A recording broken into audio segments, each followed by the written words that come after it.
Hey everyone, it's Scott from Heroic Studios Gaming coming at you with another video. Today I'm doing a video where I talk about a horror game that actually really scared the bejesus out of me a couple of times because it is pretty good. It's called Pamali. It's an Indonesian folklore horror game, and I'm just going to go ahead and turn on the gameplay down in the corner here. The gameplay is really simple. It's an indie game developed by Storytel Studios, which is a group that's just a bunch of college kids that decided they want to make video games against the wishes of their Indonesian/Asian parents. But they made this game that basically follows the concept of taboos. See, Pamali is a Bahasa or Indonesian word that means taboo. And so the point of the game is actually to sort of solve these kind of mysterious cases in this sort of horrific type situation. But you're going to be encountering like what to do. The interesting thing about the game is that it doesn't tell you really what you should be doing. It gives you some guidelines. But the idea is that as you go throughout the sort of adventures, which there are 4 of, they're each individual sort of standalone ghost stories. I think the first one, I don't know how many endings there are to this game because, each story has its own sort of endings, but there's 35 potential endings for the first one. So I don't know how many go through. I played through like 7 times trying to get it right, and I think I only encountered 7 endings. But you're sort of trying to figure it out. And the cool part is it sort of teaches you stuff about Indonesian culture while you do it. This is the gameplay right here. I actually have a video. There's a couple of videos of me playing through some of the stories somewhere. I did them on Twitch many years ago because I found the game in 2020, which is when it came out originally. And then they relaunched it. They did a Kickstarter in 2021. I think they raised about $6,000 or so to relaunch the game and continue developing it.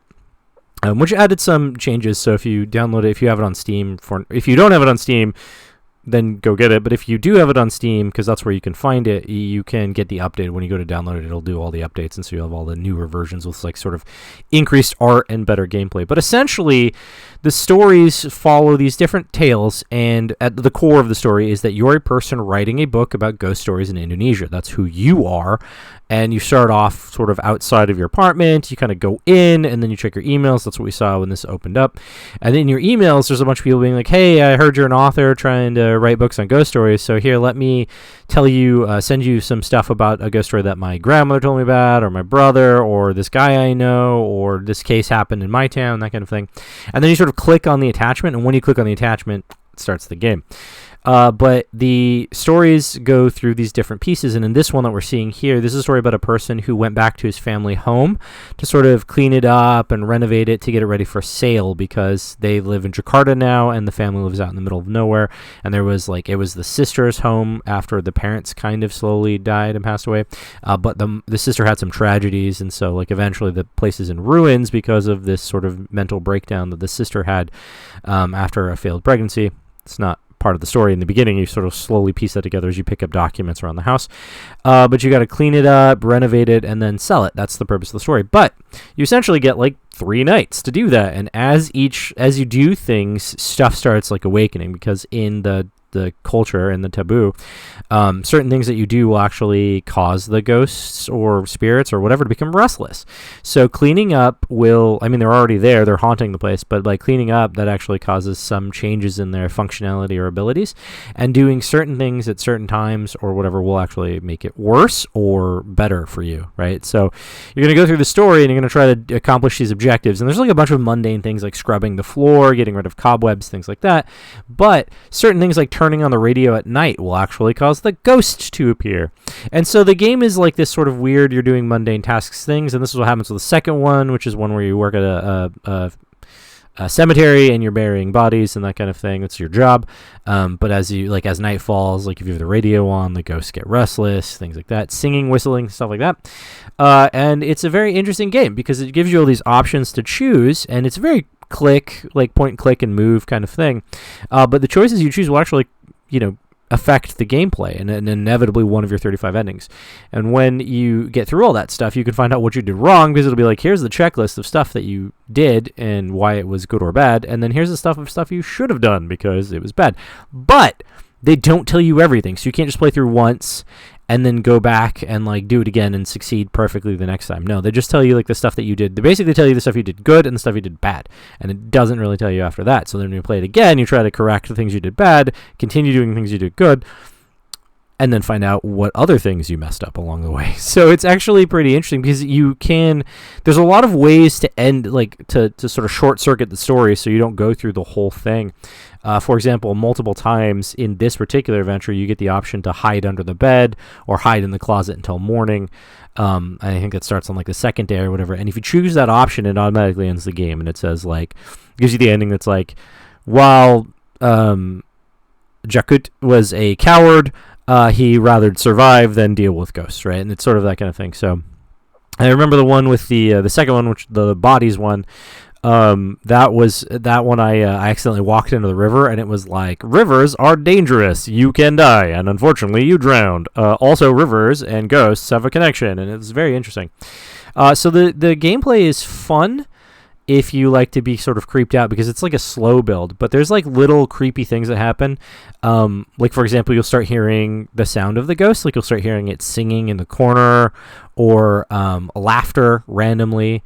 You might hear a banging or shuffle, or in some cases you might like turn on all the lights throughout the house, and then you go into a room, and then when you come back out, all the lights are off, and you're like, oh, that's weird. And then you like go to turn a light on, and like a light at the end of the hall will turn on.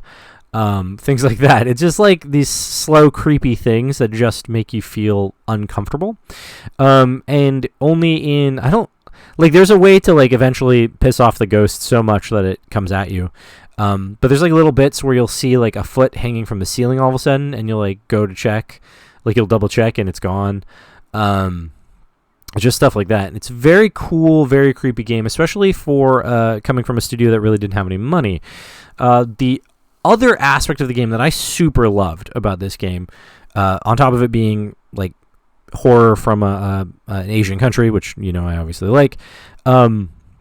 The other part of the thing that I thought was very interesting is that it doesn't change the language for like American audiences. So the people that do like the sound bits where you get like at the beginning of this one, you get like a phone call, and then one of the other ones you get like you get a call but you miss it, and so there's a voicemail, that kind of thing. As you go through the stories, they sort of they still have the voice acting, but the voice acting is in Indonesian. So you have this cool bit of like speaking, and they'll give you the subtitles in whatever your registered language is for the game, which is super cool.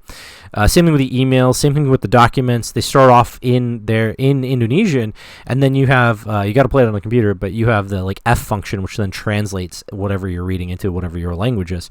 So the game adjusts based on the players. So it does. You get this initial thing where you pick up a picture, for example, maybe there isn't a translation because it's just a picture and there's a description on the back that says like, something like Mom and Dad 1984 or something like that on the back. It'll still say that. In some cases it won't translate because it just says Mom and Dad 1984. So there's no translation needed. But if you don't speak Indonesian, you're like, I don't know who those are, but it is the year 1984. That's fine. But when you pick up the documents and stuff, they're automatically in Indonesian, and then you have to hit the F4 or the F function to turn them into English. So that's super cool, immersive thing where you're like, oh, I'm rolling about this house in Indonesia. What makes it specially Indonesian? And you have stuff like the language is very obviously there. Also, certain things like sports and stuff, pictures, things like that. It was very cool to sort of have those immersive things where you just kind of like find out about the culture and the language just by playing the game in a way that isn't intrusive. It's a way that's like, it makes sense that the documents would be written in not in English but in Indonesian, because those would be documents from people in Indonesia. So of course they would be in the native language that the person spoke who wrote it. So overall, like, this game is super fun. It is a great game to play, especially on like the holidays of Halloween and the other creepy kind of things. And also if you want to learn stuff about Indonesian culture, like, it was super cool for me because there was like stuff about the various sort of beliefs they have about ghosts and monsters and demons and stuff, and like taboos, and also like just general culture, like how they live, how rice is stored and why you shouldn't do certain things with it, or in the case of the burial one, like how to bury the dead properly and how not to bury them. If you don't do things right at the very beginning without any instruction where you go to bury a body, then that, like, the situation when night falls is real bad for you because you didn't bury it properly. that kind of thing. That one, the cemetery one, which is the second one, that one was cool for me.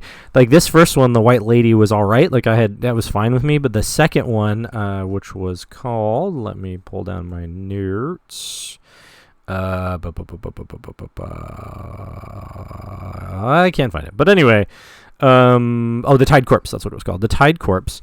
In that one, when you put the corpse in the ground, like when the night falls, right? So your night falls in the cemetery. It's already cemetery. It's already creepy enough. There's already like a big tree in the center of the cemetery. It's already kind of like really creepy. There's fog everywhere, and so in that one, there's like different ghostly experiences than in the White Lady, which I found impressive because it wasn't just repeating the same kind of stuff where you see like a hanging body from a tree or something. The fog actually makes outlines of people just outside of vision. When you like turn to look at it, it goes away. So this way of designing like this sort of creepness was super good. So I would recommend this game. I give it 2 thumbs up. Both my thumbs in the image. 2 thumbs up, and I would recommend anyone who likes horror games or likes culture. And it's not complicated. It doesn't require a whole lot. Just a mouse and a keyboard. That's it. So I would recommend anyone that likes those things to go play it and try it out. That's it. That's my review of Pamali, the folklore horror from Indonesia. Indonesian folklore horror, I think, is the subtitle for it. So, all right. I hope that you have a creepy Halloween and a creepy October. Hope you have a lot of fun with that. And I'll see you later.